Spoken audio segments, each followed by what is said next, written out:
খাগড়াছড়িতে পাহাড়ি ঢলে সৃষ্ট বন্যায় চেঙ্গি ও রামগড়ের ফেনী নদী ও দীঘিনালা উপজেলার মাইনী নদীর পানি কমতে থাকায় ভাঙন দেখা দিয়েছে। এ বিষয়ে বিস্তারিত জানিয়েছেন সহকর্মী জহুরুল আলম।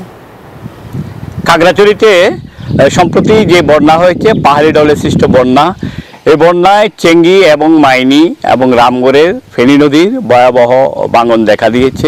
এখানে আমার কাছে একজন ভুক্তভোগী রয়েছে, আমি তার সাথে এখন কথা বলছি। আপনার এখানে কি বাড়িঘর কি আপনার ভেঙে গেছে নদীতে? জি।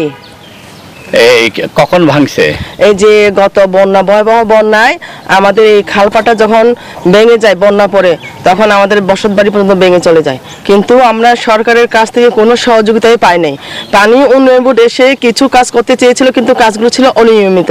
তো এই রিসেন্টলি যে বন্যা হলো, এই বন্যায় উপজেলা থেকে শুনেছি যে এই খিচুড়ি বিতরণ করা হয়েছে, কিন্তু মারমাপাড়া বিশেষ করে পূর্ব দিকে যে কয়েকটা ফ্যামিলি আছে, ওখানে মনে হয় 20 থেকে 30টা পরিবার আছে, এই পরিবারগুলো এই ত্রাণ পর্যন্ত পায়নি।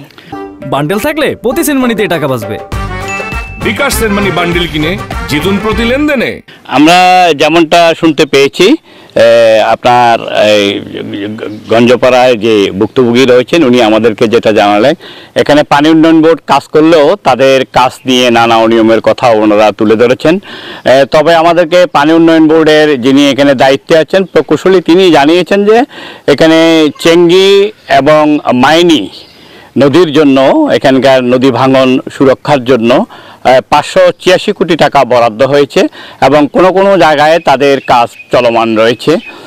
তবে তাদের এই বর্ষা মৌসুমে কাজ শুরু নিয়েও এলাকাবাসীর মধ্যে একটু চরম অসন্তোষ রয়েছে। সর্বশেষ চেঙ্গি নদীর খাগড়াছড়ি পাড় থেকে মোহাম্মদ জহুরুল আলম, নিউজ 24।